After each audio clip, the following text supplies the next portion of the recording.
కొన్నిసార్లు మీకు యాంజియోగ్రామ్ అయిన తర్వాత ఒకవేళ స్టెంట్ అవసరమా లేదా అన్న విషయంలో ఇద్దరు ముగ్గురు కార్డియాలజిస్టులు ఇద్దరు ముగ్గురు ఒపీనియన్స్ ఇస్తారు.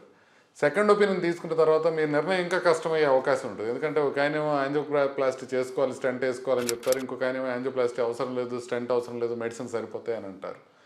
అలాంటప్పుడు మీరు ఏం చేయాలి అని అంటే ఒక పెద్ద టూల్ ఉంది. క్లియర్గా మీకు అవసరమా లేదా స్టెంటింగ్ అని చెప్పడానికి ఒక టూల్ ఉంది.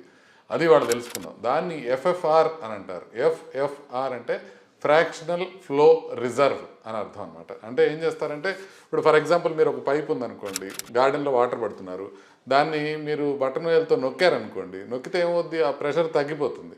ముందేమో ప్రెషర్ పెరుగుతుంది, కానీ కొంచెం ఎక్కువ నొక్కారనుకోండి ప్రెషర్ తగ్గిపోతుంది. సో అట్లాగే గుండె రక్తనాళాల్లో ఒక లెవెల్ దాటి మనకి బ్లాక్ వచ్చినప్పుడు ఏమవుతుందంటే ఆ ప్రెషర్ తగ్గుతుందన్నమాట. ప్రెషర్ తగ్గటం వల్ల రక్త సరఫరా పూర్తిగా అందకపోవచ్చు. ఆ ప్రెషర్ని మెజర్ చేయటాన్నే ఎఫ్ఎఫ్ఆర్ అంటారు. ఇది ఎలా చేస్తారు అని అంటే యాంజియోగ్రామ్ లాగానే మనకి క్యాథెటర్ పెట్టేసి అక్కడి నుంచి ఆ బ్లాక్ ముందు ఎంత ఉంది ప్రెషరు, ఆ బ్లాక్ తర్వాత ఎంత ప్రెషర్ ఉంది, రెండింటిని ప్యారలల్గా వేసి చూస్తారనమాట. సో ఆ బ్లాక్లో ప్రెషర్ కనుక 20% కన్నా ఎక్కువ మనకి ఫాల్ ఉంది అని అంటే అప్పుడు మనం దానికి స్టెంట్ వేసుకోవాలి. 20% కన్నా తక్కువ ఫాల్ ఉంది అని అంటే స్టెంట్ ఎక్కర్లా. ఇది క్లియర్గా ఒక వాల్యూ వచ్చేస్తుంది అనమాట. ఎఫ్ఎఫ్ఆర్ అనేది ఎట్లా వస్తుందంటే 1.0, 1.0 తర్వాత 0.99, 0.98 ఇట్లా తగ్గుతూ వస్తుంటుంది ప్రెషర్. 1.00 ఉందంటే అస్సలు బ్లాక్ పెద్ద సిగ్నిఫికెంట్ కాదని. అట్లా 0.80 లేకపోతే అంతకన్నా తక్కువ వస్తుంది ఆ వాల్యూ అని అంటే అప్పుడు దీనికి స్టెంట్ వేసుకోవడం ఉపయోగం అని.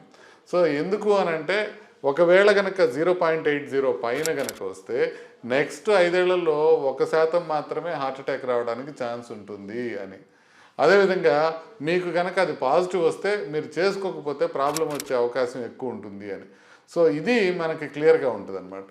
అదేవిధంగా ఇప్పుడు మూడిట్లోనూ బ్లాక్స్ తీవ్రంగా ఉన్నాయి, బైపాస్ చేయించుకోండి అని ఒకళ్ళు అంటే, ఒక దాంట్లో అంత బ్లాక్ సిగ్నిఫికెంట్గా లేదు, స్టెంట్లు వేసుకోండి అని ఇంకొక ఆయన అన్నప్పుడు కూడా ఆ మూడో రక్తనాళంలో బ్లాక్ సిగ్నిఫికెంట్గా ఉందా లేదా అని తెలుసుకోవడానికి క్లియర్ పరీక్ష ఎఫ్ఎఫ్ఆర్.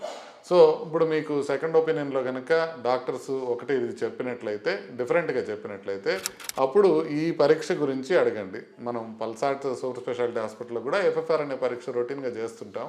అది చేసి నిర్ధారించుకున్న తర్వాత స్టెంట్ చేసుకుంటే అది బాగా ఖచ్చితంగా నాణ్యంగా ఉంటుంది.